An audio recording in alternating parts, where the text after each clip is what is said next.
Olá pessoal, o Revista começa agora na tela da sua TV.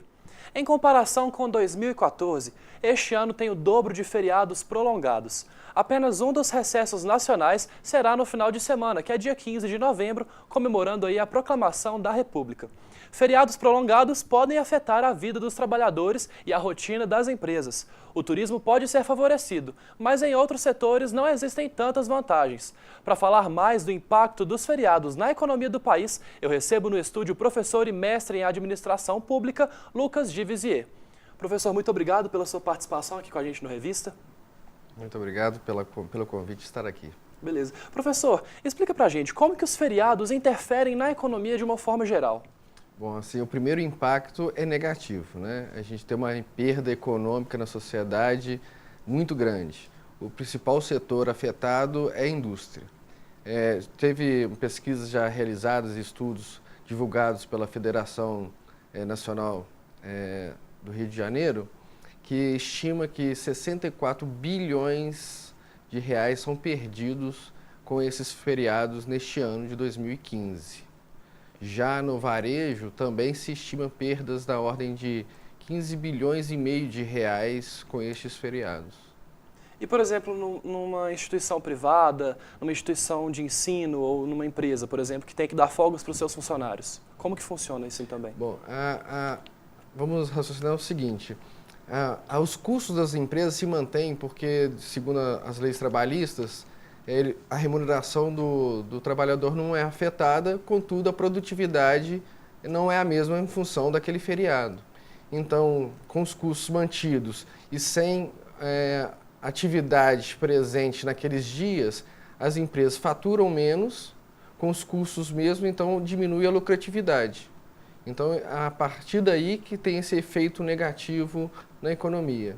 Então acaba que os funcionários estão de folga, mas o salário deles continua o mesmo, né? Então, Isso. nesse prejuízo, nesse sentido, né, professor? Isso. Na realidade, para o funcionário sempre gosta do feriado, porque na realidade é um relaxamento naquele dia, né?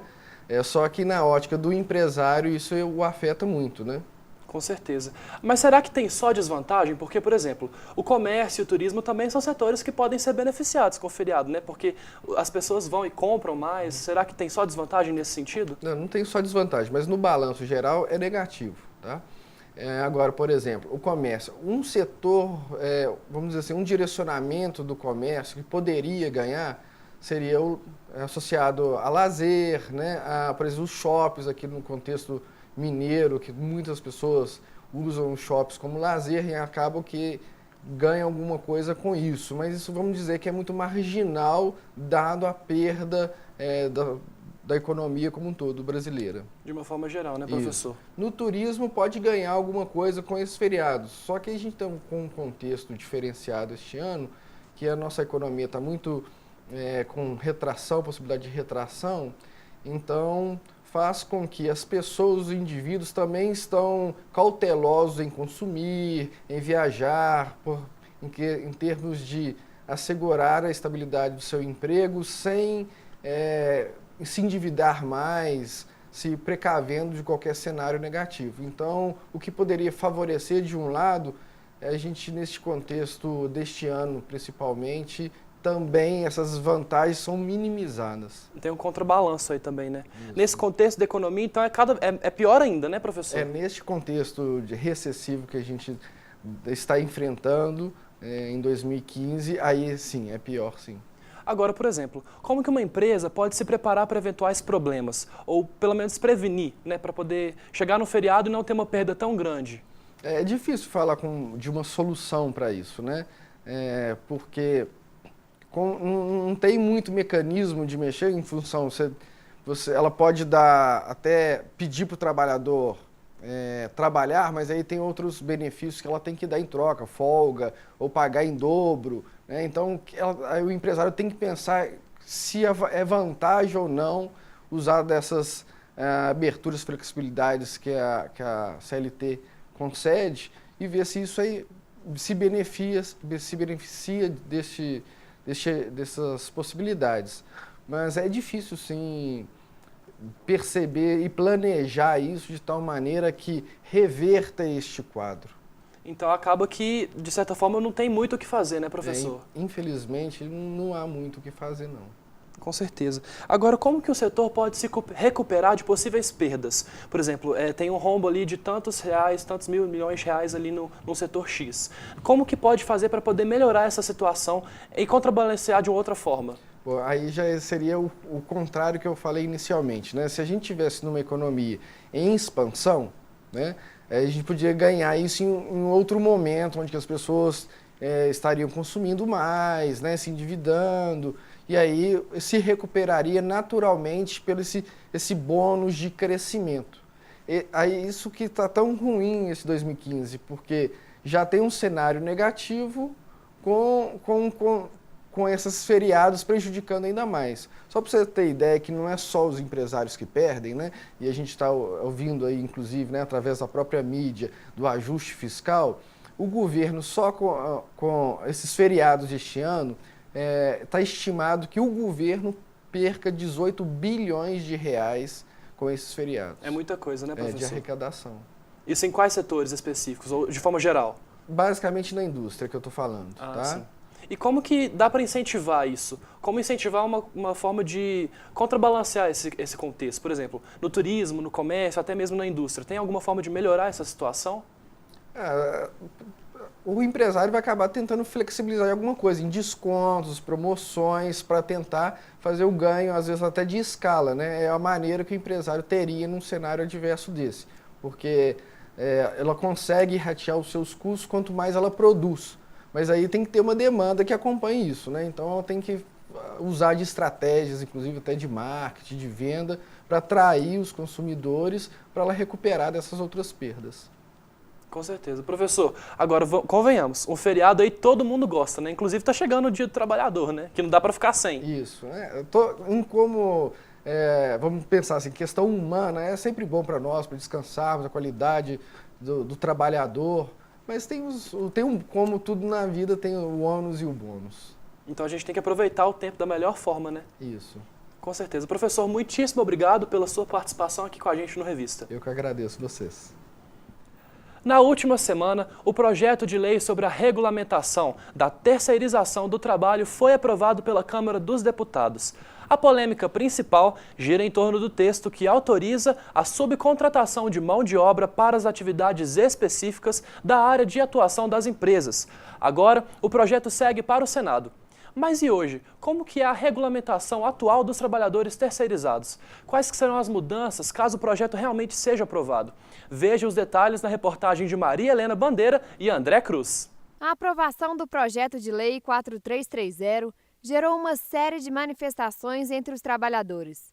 A proposta traz alguns pontos polêmicos. Com a terceirização, ele não será contratado pela empresa que vai ser a beneficiada do seu trabalho. Ele vai ser contratado por uma outra pessoa.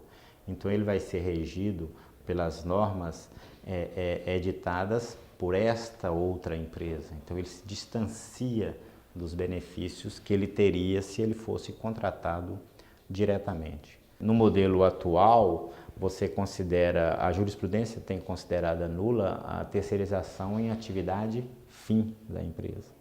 Aplicando essa lei de forma retroativa, ela pode alcançar essa terceirização que hoje seria considerada ilícita. Apesar de já ter sido votado na Câmara dos Deputados, o projeto ainda tem um caminho a percorrer. Primeiro, ela passa pela Câmara, onde está no momento. Aprovada na Câmara, ela vai ao Senado, né? Então, existe um procedimento a ser observado na Câmara, um procedimento a ser observado no Senado e depois vai à sanção presidencial. O indicativo na Câmara, até pelo o número de votos favoráveis, né, na sessão, indica que, na verdade, será aprovada. Há 20 anos, o movimento sindical vem discutindo a regulamentação da terceirização do trabalho.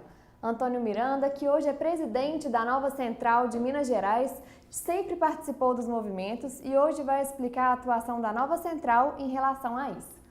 Boa tarde, Antônio Miranda. Boa tarde, Maria Helena. Boa tarde a telespectadores aqui da PUC.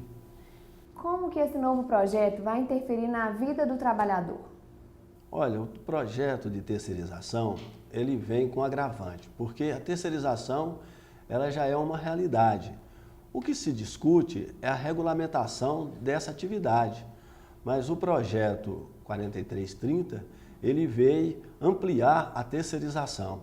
Antes, quando a terceirização de forma já precarizante ao trabalho, ele ia até a atividade meio da empresa, o projeto hoje aprovado já na Câmara dos Deputados, ele propõe que a terceirização pode ser em todos os segmentos da empresa, inclusive na atividade fins. Isso preocupa e isso, na nossa opinião, é um retrocesso no mundo do trabalho. Os sindicatos dos trabalhadores dos diversos setores buscam melhorias para os empregados, mas pensam que as mudanças não devem ser dessa forma. A Central Sindical tem tentado agir para mudar a proposta de lei. E não fomos ouvidos. Na verdade, como a gente usa na nossa gíria, tratorou-se todo mundo, aprovou o projeto. Nós achamos que o Congresso Nacional, nessa hora, foi insensível com o apelo de todos aqueles que fazem parte do mundo do trabalho, que entende isso, que vive isso, e aprovou um projeto que ele é totalmente lesivo, prejudicial à classe trabalhadora e ao mundo do trabalho no modo geral. E a expectativa de que, se o projeto realmente continuar na sua complexidade e na sua condição de desmantelar o movimento sindical e dar prejuízo à classe trabalhadora, do veto da presidente.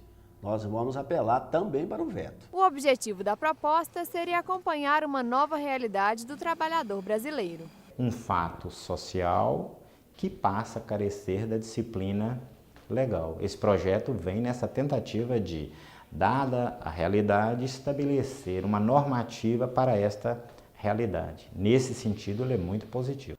Nós vamos para um rápido intervalo. No próximo bloco, você confere uma reportagem sobre a nova febre dos livros de colorir para adultos. E veja também como está a situação do piso salarial dos professores da rede estadual em Minas Gerais. Até já!